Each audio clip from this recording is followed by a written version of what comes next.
এই জীবেরই করতে না। তাই আজ কতটা আমার কলম দিচ্ছেন সে বলছে না গৌর হরে তিনি আজ কাঁদছে কেন গো? তিনি কৃষ্ণ বলে কাঁদছে কেননা আজ আমার গৌর হরির মধ্যে রাধা ভাবে হৃদয় হয়েছে। এবার আপনারা প্রশ্ন করবেন রাধা ভাবে হৃদয় কেমন? কেননা গোবিন্দের গরু এবং রাধা নামের রানী কিন্তু আমার গোড়া। রাধা গোবিন্দ মিলিত স্বরূপ গৌরশ্যাম।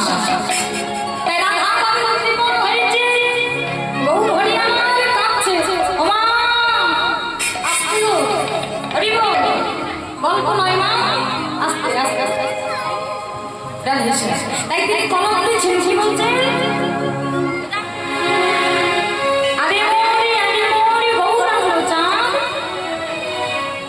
অখিল জীবের মনু লৌচন কি বলছে জানো?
Me